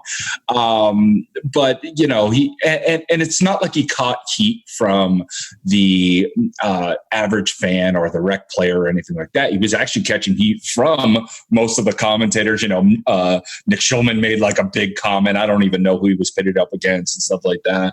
I think Lon was up against, I don't even remember who he was up against. But the polls do they really mean anything? Do they hold any weight? Are they affecting anything in the game? Probably not. It's just more stir the pot stuff to try to gauge reactions and at the same time try to be interactive and not lose any of your followers. But I don't know what his end game was or if there was one, but I know I omitted from every single one of the votes. I didn't vote for any of them. So, everybody would probably be like, well, you just vote for all the poker go guys. And I'm like, well, no, not really. Yeah, you would. That's okay. Who uses Faded Spade cards? And let me go ahead. Right. Who plays in that room that right.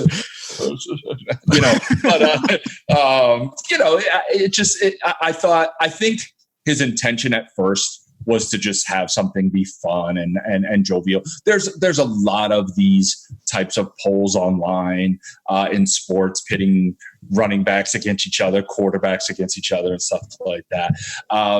But I think where it kind of got on the wrong path was the fact that he had such an opinion over the summer, like we were talking about earlier about certain commentators and stuff like that. Like, these people need to be at a certain level, especially when they're commentating on the main event or any other thing like that, which I think is completely false.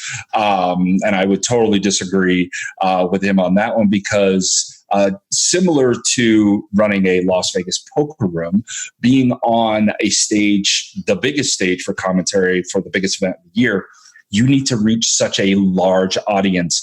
And I'll tell you, if you go right into the strategy and all that stuff and start talking about positive EV versus this and ICM and stuff like that, you're going to lose 99% of the people. They're just going to flip the channel to ESPN2 and start watching, WNBA basketball or whatever else is on. I mean, it's the truth. They're just going to watch something else because it's not meant for that. And like I said, similar to running a card room, I make decisions all the time in my life where people are like, oh my God, why would you do this? They don't really do this in California. They don't really do this at other rooms in Vegas. And I'm like, yes, but I'm also catering to the guy from Europe and Asia and Canada and Rosa Rita still trying to move there. It's just a wide audience that you're trying to encapsulate with the World Series of Poker. And I think everybody that was on there this year was fantastic. Again, I'll pull up my Jamie. I'm a fan. So, I'm going on about this, but I don't think the intention was to harm or do anything. But at the end of the day, it's like putting that out directly after you were just talking about how some people might not have been the best for a certain product seems agenda driven. So I don't know. Okay. No, I mean, great feedback. And so Jamie, now coming to you as someone who is a commentator and was actually a subject of the polls and et cetera, what's your opinion on the whole deal? So first of all, I want to just zoom out a ton and just say, I realize that none of this matters at all to anything in the real world. Right. This is so small and so unimportant. And there's a lot of really bad shit going on that we should be caring about and thinking about and talking about. Right. However, when someone who has 500,000 followers wants this to be the topic of conversation for a week and now 2 weeks because he's doing another poll on podcasts, it gets brought to the forefront and you have to deal with it. So I'm a bit annoyed at that. I'm annoyed at the fact that pretty much what we've been saying is that he came out with, I mute everyone. Basically, you guys are all trash. I only listen to Nick Schulman. He's the only one worth listening to. That's what it says when you mute someone, that nothing they say is offering him anything. He'd rather just listen to silence. That's very hurtful, especially because a lot of his friends commentate. Like, that is such a really mean thing to say. Which he'll never apologize for. I've had DMs discussions with him where I don't think he ever apologizes. So that is a weakness in his character, in my opinion, to get feedback from people who mean well. Like, I'm talking to him. I was annoyed and I was hurt by it, but I reached out to him first to just be like, hey, and I asked him for constructive criticism for the main too. Cause I'm like, hey, I'm sorry that I'm not your favorite. However, if you have something that will help me get better in this moment, when I still have multiple days left of talking with this, I want to hear about it. Even if it hurts my feelings, even if you say, hey, you sound really dumb when you say these things, like, steer clear of that. I'm open to that. I want constructive criticism. But it's non-constructive to just say I mute everyone. So that's where the frustration is. I was like, someone who has such a huge platform, I just want him to use it better. And I'm just asking him to use it better, and which is something where he claims to work on himself a lot. And I'm like, when you have someone who comes to you asking you to like do a little better in one spot, and hey, it would help if you said this instead of that. If you could give constructive criticism instead of just dumping on someone, and he's unwilling to do it. And I feel like he doubled down by being like, here's a poll where you have to pick one over the other of these people. Why do this? Like, right. I don't feel any, like, I was up against Lex, who is amazing. I say he's probably my second favorite to listen to. The only thing he's lacking that I feel like Nick has is the humor, and that's very important to me. But also, I realize that I'm not the only person with an opinion. My opinion isn't fact. That humor and strategy is better than just strategy. That's how I feel. And so it's weird to me that like he's so sure that his opinion is fact at all times. And it's part of being very successful at something, being very good at something, being a savant at poker, is you tend to have a high opinion of yourself in everything. And I'm like, listen, man, your thing is poker. Your view on politics might not be the best, most informed view. Your view on like humor might be the best, most informed view. And it's just annoying to me that like he will pit people against each other and make them feel a certain way. I have no animosity towards Lex. Like, I'll take the beating versus Lex. I think it was like 2-1 when I last looked at it.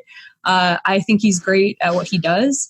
And I just think it's weird to pit people who do very different jobs against each other. And one example that just made me laugh out loud when like, I now don't follow Daniel anymore because I just feel like it's kind of the condo thing of like, does this person spark joy? No. When I tend to open his tweets, like they sometimes rub me the wrong way. And the way that I feel about people who like rub you the wrong way or who you're starting to get annoyed by is like, I don't want to dislike him. Mm-hmm. So I'm just going to be confronted with him less. Mm-hmm. I'm just going to take him kind of out of my life. Cause I'm like, I don't want to dislike someone who like I might have to work with or who like has such a big part in our industry. So I'm just trying to see less of him. But what was going on with that? Oh, just like putting Kara Scott versus Alina Jad. I'm like, perhaps you should unmute the commentary once in a while and realize these people have never done the same job. Like they're not even close to doing the same job. Like Kara does break desk and like short little interviews. She doesn't do poker commentary. She doesn't do play-by-play. So some of that was weird. I'm like, you're putting someone in a spot where they're going to get trounced when they don't even do that job. And I was like, is that just to make her feel bad because you guys disagree on certain things? Like that was really odd. And then also like putting Jeff Gross versus Nick Schulman. I know how that's going to go and it's going to make Jeff feel bad. That doesn't just, I think taking someone out of the poll is less insulting than putting them against somebody who's going to absolutely trounce them. Yeah. And I just think it's not good natured. I think it's a bit mean spirited based on all the background of things he said about commentary. And I just like, don't feel like I feel like thinking about it or talking about it anymore. Like I made one joke about it because that's just my way of dealing with something like this and like kind of point out the absurdity of it. And just, I want him to realize that like, this isn't really fun. It's not really creating a ton of engagement with his followers. It says that he has 470,000 followers. Only about 5,000 or 6,000 voted on the polls. So either they don't care about it or his followers don't go on Twitter or aren't actual people. That's just my take on it. So it's really just kind of making the people who are subject to the polls not feel too great or feel very awkward if they beat their opponent. Now it's like, does that person not like me anymore? So it's not worth it. Is my point. So I think your point is extremely understandable. And it's almost like, you know, I'll go back to what we were talking about before, right? The mass people outside of poker who aren't in our industry, they know, who don't even play poker, but watch it on TV. Like they predominantly know one or two people, like Rodney Helmuth, right? And there's others like sprinkled in, obviously, right? So his voice is very loud. And almost, Sean, it goes back to what we were talking about a couple podcasts ago about the responsibility of leading the industry forward and whatnot when you have that type of voice, right?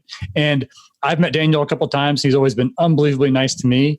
I don't know him personally. I'm sure his intent wasn't bad, but if I'm a commentator or whatnot, like, I guess the question I'd be asking is like, who gives you the right to even run this poll? Like, did you ask all these people? Like, would they want to be part of it? Like, it's not like a media company ran the poll, right? Or it's like there was context and strategic direction about why people were tied together, you know. And I think your point is extremely valid. That also, what about the people who are doing well in the poll? How does it make them feel, right? Yeah. And it's just like, wait a minute, why is this even out there? and maybe it is, Sean, like you said, just to create engagement and to create drama and do that type of stuff. Or maybe it is to try and highlight people who aren't known and get them some brand awareness. But I think overall, it goes back to what we were saying, Sean, a couple episodes ago. Like, when you have that type of notoriety and you make yourself a presence and influence in the industry, like, you've got to be extra careful to what you put out there. And there's a responsibility to what you put out there. And right or wrong, like, it is what it is. But I completely get why a lot of the people who were part of that or subjects of it are kind of like, well, why the hell is this even out there? Like, it doesn't make a lot of sense. And I think the biggest question we all have to ask is, what was the end game? Like, what was the plan here? You know, you're just going to put this out here and then what? Is there a follow-up in like a week where we're going to like wrap it all together and say, hey, Jeff Gross, you got destroyed in this. Like, let's talk to you why you got destroyed and what you need to do better in your life. I don't know. It just, and Jamie, you brought up the point about pitting two people against each other that have nothing in common. It kind of, you know, these are my guys. So I'm going to call them out a little bit, but it kind of brings me back to the last GPI awards when we were talking about like podcasts or something like that. And someone was like, I didn't even do a podcast and do that. Am I in the top 4? You know what I mean? Stuff like that. And you're like, we might need to like decide who actually makes these decisions on these awards and stuff like that. We need to do some better research. And you said you unfollowed them, and it's obviously unfortunate anytime we have to unfollow people. But I will tell you. You said you're 36. I just hit 40, so it took me 4 more years. It got a little slower.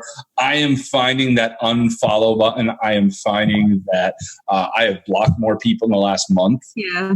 Because we're talking about trolls and stuff like that. And we have a couple hot topic items that we're going to talk to me about with other guests, like private gaming and stuff like that. Yeah, that'll be a fun one. Which I get lit up more than anybody. But obviously, there's a market and. You know, and I, you know, I put out a tweet the other day that said, you know, I'm here to spread positivity and give information to the masses. I'm not here for the followers. I'm just here to be me. You know what I mean? Like trying to just unfollowing people before you have a problem. Then, like, that's where it's hard to ignore certain people in industry. They have such a big audience. They have such a big platform. But also, like, take care of yourself. You know, I'm like, I don't have to get along with every single person. I just like, I don't want to clash with people. Like, someone doesn't have to be my very best friend, even if they're really important in the industry. It's okay. But like, when they're confronting you every day with things, you're like, okay, well, now I have to have a strong opinion because they're like in my face every day. And I'm like, this is where like unfollowing or like just like taking care of yourself, so you're not like every time you open Twitter, like, ugh. Like, again, I feel like trash. Right. It's like, don't make people let you feel like that. Like, take control of your own, like what you see every day. And something with him where I'm like, this isn't something that's a good natured for fun thing. And he proves it by making a list of the podcasters, and he leaves out the one that gets the GPI award because they don't like him. Dara O'Carney and David Lappin, the Chip Race, who run an excellent podcast. I understand Daniel's point. He's a human being, and it hurt his feelings that they don't like him, and they're very, very vocal, and they write blogs. And like, yes, I would feel personally attacked. And like, I understand that he's a human, that like would feel shitty and not like these people. But if you're doing an honest thing, if you're actually being honest and being like, let's find the best podcasters, let's find the best podcast, you can't leave out the one that got the award for being the best podcast. They run a really, really good podcast, and their podcast is not negative. They actually get amazing guests. They do strategy. They're very good to listen to. Keep out the fact that they did personally attack him. So that's where I just feel like I'm questioning his motives all across the board based on a few of the clues that we've seen in the background. Right on. Well, hey, extremely interesting discussion, right? I mean, we started talking about the value of poker commentary and et cetera. And I think just the timely topic of this and the whole Twitter discussion, it's awesome to know both your opinions. I think just maybe it's one of those things where, like, if you're listening to this and watching this, you're going to have your own opinion as well. But, really important to think about everything regarding any particular post you put on social media and who it affects and how it affects them. If you have any type of influence, positively or negatively, right? And good topic. So, but and to kind of wrap this up in terms of the value of poker commentary, I hope that the discipline continues to grow. I hope that there is a balance of fun and entertainment with some skill and some strategy. I think if we go too far down the line of strategy, it's going to appeal to the top, maybe, not top, but to a very low percentage of viewers. And in order for us to continue to gain fans and to gain players, that poker entertainment aspect has to be there. Otherwise, again, we're just going to continue to focus on people who are currently fans of poker and not all the people we can be bringing into the industry. So that's my opinion. But I wanted to say one thing though, that some of these polls that are like coming out and some of the criticism on Twitter and stuff like that, like, I just hope that people who are getting into it realize that, like, yes, you open yourself up to a ton of criticism, but like most of the job isn't dealing with bullshit. Like most of it is fun and like it is cool to reach a big audience, and it is it's a good job. When you take out the part where like you're gonna sometimes get trashed, right? Like you have to grow a very thick skin to be able to do this, and like that's something you need to just start working on. Like, don't be too sensitive, but at the same time, like, that doesn't mean never have an opinion when someone's being an ass, right? Like, that's kind of where I'm like, I think Daniel's defense is always like, oh, people are too thin-skinned. I'm like, no, I have a very thick skin. I'm going to continue doing this job and I'm going to get better at it and I'm going to work on it. But I can also say that you're kind of being an ass. Yeah, and that you are going to hurt some people and you are going to stunt some people's growth who get trounced in a poll 10-1. Like, they may actually just be like, maybe I'm bad at this and shouldn't do this anymore. And I'm like, no, I don't want that effect. I don't want that to have the same effect on some people who are like thinking about getting into it too. Like, there have been more women who are stepping into the booth and they definitely get a lot more criticism at the start. And I just hope that they realize, like, to just keep doing it. And like, if one loud voice is like slapping you down, like. And I think that's a great way to end the On the Clock segment of the Faded Spade podcast, talking about poker commentary and its value, what it means to the game or the sport, and some recent topics about it on social media. All right, so we're back for a special segment of the Faded Spade podcast. If you watched Jamie's interview, you heard one of her visions for her life is Pitbull Adoption Center. Is that right? Or Rescue Center, Jamie? Senior Rescue Nonprofit, yeah. There you go. So introduce us. Who's your guest on the podcast? Crouton. He's a Pitbull. He's a mutt. He's awesome. He's got a Twitter account if you want to follow Crouton Says. I love it. I've already looked him up. I love it. And Sean, how about you? I know you're a dog lover. You got all right, we got a jumper. Come on. Oh wow. Eagle. See that, Crouton? Well, let's say hello. Crouton and who? This is Fenway, of course. Oh God. Awesome. You know I'm a Mets fan. Hey, you know what? You've given me a lot of guff that you two are from New Jersey, but Jamie's a Vegas girl now, and I'm a Vegas guy, so you're outnumbered, sir. Okay. Well, signing off for the Faded Spade podcast, we have Fenway, we have Crouton, and we have Brady. Oh God, the names are making me sick, but the dogs are cute as ever. So thanks for tuning in to another Faded Spade podcast. For Jamie, for Sean, we are out. And we will see you next time. See you guys. Bye. The Faded Spade Podcast is sponsored by Duck Productions. Contact them for all of your podcast editing needs at randy@duckduckpro.com. Upgrade to Faded Spade and get 15% off the new face of cards with code PODCAST at fadedspade.com.